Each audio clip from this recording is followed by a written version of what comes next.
7 kishilik mashinalarning dodasi bo'lgan bu mashinani bilgan bo'ladi. Bilmagan esa mana obzorimda biladi. Qarshingizda G-Tour X70 Plus. Komfort, dizayn, tezlikni o'ziga jamlagan G-Tour X70 Plus 2023-yilda O'zbekistonda eng ommabop va eng ko'p sotilgan mashina hisoblanadi. G-Tour X70 Plus avtomashinamizda O'zbekiston bo'yicha ikkita pozitsiyasi bor. Bittasi 1.5 pozitsiyasi, ikkinchisi esa 1.6 pozitsiyasi. 1.5 pozitsiyasida 156 ta o't kuchi, 1.6 ligida esa 197 ta o't kuchi jihozlangan bo'ladi. Motoriga kelsak, 4 porshinlik bo'ladi, plus совместно Germaniya ishlab chiqaryapti. Avtomashinamiz orqa ko'rinishiga kelsak, belet, monoqosh faralari bilan jihozlangan. Undan tashqari partroniklari orqa buferlarida ham bor. Bagaj elektronniy bitta knopkada ochiladi. Bagaj hajmiga kelsangiz agar 450 litr bagaj obyomi sizga qulaylikni shundoq yaratib beradi. Xohlagan narsangizni qo'yishingiz mumkin. Bu 3-qator yotqizilgan holatda. Ikkinchi qatorni ham yotqizib qo'ysangiz agar 1,5 ming litr obyom bagaj sizni xizmatingizda. Ko'p avtomashinalarning bagajda yo'q funksiya anti zajimlение, ya'ni sizni bolalaringiz o'ynayotgan vaqtda qisilib qolmasligi uchun xavfsizlik jihatdan shu narsa tizimda qo'shib qo'yganlar. Avtomashinamiz uzunligi 4749 mm, eni esa 1900 mm, balandligi esa 1733. O'zini konkurentlari orasida eng katta crossover hisoblanadi. Avtomashinamiz yuz tuzilishiga kelsak, 3D matritsa oblitsovkalari bilan jihozlangan bo'lib, faralari ikkitalik LED linza va optikada va deholari ham ledviy qilib qo'yilgan. Avtomashinamiz salon ichki qismiga kelsak, rulni o'zi elektrousиленный multimediaный rul. Multimediasini chap tomonda samoторможение, полоса удержания, adaptivniy kruiz kontrol, avtopilot joylashgan. O'ng tomonda esa displey monitorning upravleniyasi. Sifrovoy tablosi ham bor. Displey monitor sensorni ham upravleniyaga полностью dostуп berib qo'yilgan. Klimat kontroli ham bor. Klimat kontroli ham monitorda qilib qo'yilgan. Monitorda qilib qo'yilganligini sababini aytib o'taman. Bu klimat kontrol bu mashinada 3 zonli hisoblanadi. 3 zonli degani oldingi qator, ikkinchi qator, uchinchi qator отдельно управленияsiz sherni upravlat qilsangiz bo'ladi. Klimat kontrol monitordan joystick va скорость управления ham mexanika ham avtomat qilib o'zingizga qulay ravishda foydalansangiz bo'ladi. 360 gradus kamerada ko'p kishi deb o'ylaydi, lekin bu mashinamizda 360 gradus kamera emas, 540 gradus kamera. Mashinaning taglari bilan siz kamera orqali kuzatishingiz mumkin. Ya'ni yamalarni ko'rishingiz mumkin. Bironta tosh mashinaning tagida qolib ketgan bo'lishi mumkin. O'shani bosmaslik uchun yoki o'shandan o'tib ketmaslik uchun sizga полный круговой obzorni qilib beradi. 3 xil rejim управления, Eco, Sport, Normal 3 xil rejimda haydab bo'lasiz. Скольжение bor, partronikning upravleniyasi bor, partroniklari. Podstakanik ham bor. Podstakanik отдельно ochiladi. Mashinani pulti, bagajni ochish, mashinani ochib yopish, hammasi shu pultdan funksiyasini ishlatishingiz mumkin. Tak, elektronniy ruchnik, avtohold, avarinka, tog'dan tushish tizimi, monitorning upravleniyasi, полностью bu yerdan ham upravlat qilsangiz bo'ladi. Joystickchadan o'zi uchun qulay. Bar холодильник sovutish tizimi bilan birga konditsioner orqali sovutib beradi. Bu hozir faqat bar bilan rul tomonidan funksiyalarini sizlarga aytib o'tdim. Klimat kontrolni yoki konditsionerni monitordan ko'p kishi upravlat qilishni hali bilmaydi. Men sizlarga o'rgatib o'taman. Masalan, X70 Plus xarid qilgan bo'lsangiz agar monitordan bir tomonini havosini baland-past qilishni ishlatishlaringiz mumkin. Ikkinchi tomondan esa gradusni baland-past qilishni.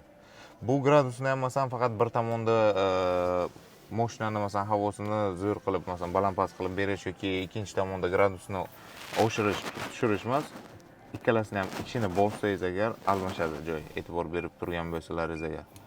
Masalan, ikki tomonni ham gradusini upravlat qilishingiz mumkin. Ikki tomonni ham masalan havosini upravlat qilishingiz mumkin. Undan tashqari bu направление, havoning направлениясini air quality degan narsa bor. Air quality degan narsaga ionizatsiya qo'shilgan. Ionizatsiya salon ichki havosini sizga tozalab beradi. Ya'ni yomon hiddanmi yoki changdanmi, bar bilasizlar O'zbekistonda eng ko'p narsa nima? Changli havo. O'shani sizlarga tozalab beradi. Sideniyani isitish, sovutish tizimi ham bor. Ya'ni siz xohlagan sideniyangizni sovutish, isitish tizimlarini yoqishingiz mumkin. Masalan, sovutish yoqilib qo'yilgan bo'lsa agar siz isitishni xohlaysiz, podogrev sideniyani bossangiz, podogrev sideniya отдельно bo'ladi. Bu tomondan ham o'rtasini bossangiz, podogrev sideniyani отдельно ishlatib bo'lasiz. Yana qo'shimcha funksiyalar kerak bo'lsa agar nastroykasiga kirib o'zingizga qulay ravishda taxlasangiz bo'ladi.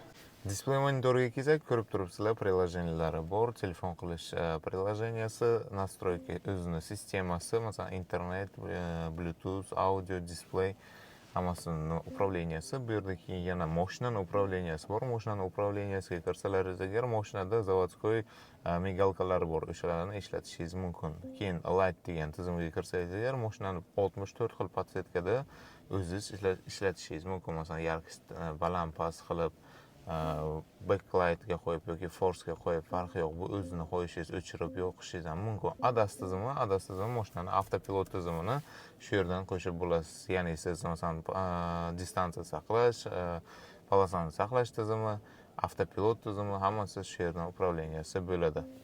Nastroykada bunda ham ko'rishingiz mumkin. Bagajni даже qanchagacha ochilishini o'zlaringiz belgilab qo'yishlaringiz ham mumkin.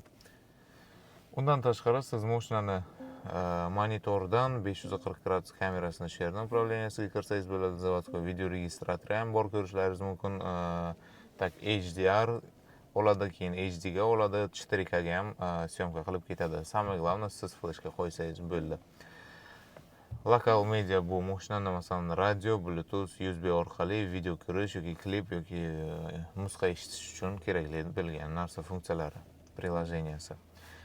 File manager bor. File manager bu mashinani o'zida 12 gigabaytlik o'zini xotirasi bor. Xotirasini ko'rishlaringiz mumkin. Nima siz yuklab olgansiz yoki qanaqa danlari bor mashinani. Carbit link degan funksiyasi ham bor. Carbit linkning nimasi yaxshi? Siz telefoningizdan ana shu QR kodni skaner qilib olsangiz, Android uchun отдельно, iOS uchun отдельно. Siz skaner qilib olasiz. Telefoningizni ekranini mashinaga, displey monitoriga chiqarib beradi. Shu yerdan upravliyat qilsangiz bo'ladi. Monitorda shu. Avtomashinamiz kazaroklariga kelsak agar, необычный podsetkalari bilan noodatiy dizaynda xitoyliklar o'zini fantaziyasini ko'rsatib qo'yishganlar. Undan tashqari mashinamizda panorama tom va lyuk ham bor. Lyuk bilan panoramani ochish joyi patologda joylashtirilgan. Освещение, salon освещениyaning yoniga. O'zlaringiz ko'rishlaringiz mumkin qanaqa atmosferani просто tak panorama ochilganda berishini. Даже lyuk ochilsa, вообще boshqacha dizaynda, уже boshqacha atmosferada mashinani haydab ketasiz. Orqada o'tirgan odamlar mazza qilib, osmonga qarab, yulduzlarni ko'rib ketishlari mumkin. Avtomashinamiz eshigiga e'tibor bersak, obshivkasi kamida 8 xil elementdan ishlov berilgan. Kojadan, mягкий plastikdan, akvaprintdan, xromdan ishlov berilgan.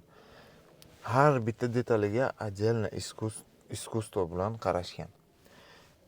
Обогрев сидений, обдув сидений, даже shu eshikni o'zidan ham upravleniyasi bor. Pamять sidenlargacha bor. 3 xil pamять sideniya. Siz masalan nafaqat mashinangizni siz haydaysiz, ya'ni otangiz ham haydaylar yoki aka ukangiz ham haydaylar, o'zlariga har bittalari saqlanib qilib qo'ysalar agar положениесini o'tirgan paytlari masalan birni bossalar o'zlarining положениесiga keladi.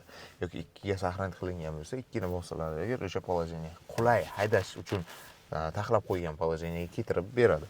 Jetur X70 Plus avtomashinamizning ikkinchi qatoriga e'tibor berishlaringiz mumkin. Пространство вообще katta. Undan tashqari sideniyaning oldin, orqa va yotqizib ham ketishlaringiz mumkin. Uzoq yo'lda ketyapsiz, dam olib ketyapsizmi, yotib ketganingizda boshqacha komfortni his etasiz. Undan tashqari освещение saloni ikki tomondan ham bor. Akustikasi luxury. Konditsionerni upravliyat qilish shu yerni o'zingiz uchun qulay gradusni tanlab mazza qilib yo'lda ketishingiz mumkin. Avtomashinamiz balonlariga kelsak agar 20 dyumli litiy alyuminiy diskalar bo'ladi. Ya'ni siz yamaga tushgan paytda ham diskalaringiz yorilmaydi. И также mashinaning shinalarining portlari 245 ga 55 dyumda qilib qo'yilgan. Ходовочasiga kelsak agar, ходовочasi McPhersondan ishlov berilgan. Italyanskiy podeskalardan old части тоже независимая, orqa части ham тоже независимая. Просто old части McPherson, orqa части esa nagirchajdan qilib qo'yilgan.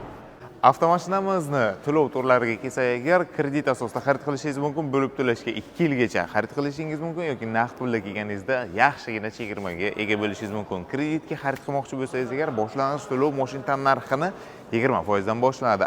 Bo'lib to'lashga olmoqchi bo'lsangiz, teng yarim to'laysiz, qolgan teng yarmini 6 oydan 24 oygacha bo'lib to'laysiz. Siz bu mashinani xarid qilmoqchi bo'lsangiz, agar xarid qilganlardan so'rashlaringiz mumkin. Aristokratlarni yonida sizni obrazingizni tushirib qo'ymaydi.